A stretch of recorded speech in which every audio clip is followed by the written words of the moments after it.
Hello, আমি দিশা। আজ আমাদের বাড়ির সবার আমাদের বাড়ির পাশেই একদম একটা পুচকের অন্নপ্রাশনের নিমন্ত্রণ ছিল। তো দুপুরবেলাতে আমি মা বাবা সবাই রেডি হয়ে চলে গেছিলাম, তারপর পুচকেটাকে গিফট দিয়ে চলে গেছিলাম সোজা খেতে বসতে। আর মা বসেছিল আমার সাথে, আর বাবা অন্য জায়গায় সিট পেয়েছিল, ওখানেই বসেছিল। তো চলো মেনুগুলো একে একে শেয়ার করি। প্রথমেই ছিল যে কোনো অনুষ্ঠান বাড়ির প্রিয় শুক্তো আর সাদা ভাত। তো এই কম্বিনেশনটা আমার তো খুব ভালো লাগে যে কোনো কাজের বাড়ি অনুষ্ঠানে। তারপরেও ছিল ডাল, তার সাথে বেগুনি, আর সেটার সাথে লেবু চিপে খেতে খুব ভালো লাগছিল।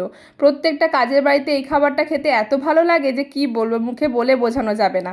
তারপরে ছিল গরমের স্পেশাল এঁচোড় চিংড়ি, খুব সুন্দর হয়েছিল খেতে, একটু ঝাল হয়েছিল, যারা ঝাল খেতে ভালোবাসে তাদের জন্য একদম ঠিকঠাক।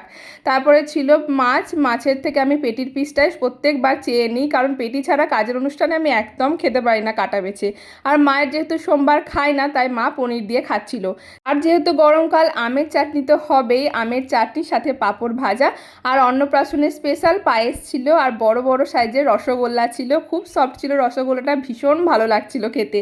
আর তার সাথে ছিল কালাকাঁদ, কালাকাঁদটা একদম হালকা মিষ্টি ছিল, খুব ভালো লাগছিল। আর সব শেষে আইসক্রিম সাথে হজমোলা। এই তো শেষ। তোমরা সবাই ভালো থেকো, সুস্থ থেকো। আজকের এই ছোট্ট মিনি ব্লগটা কেমন লাগলো অবশ্যই কমেন্টে জানিও।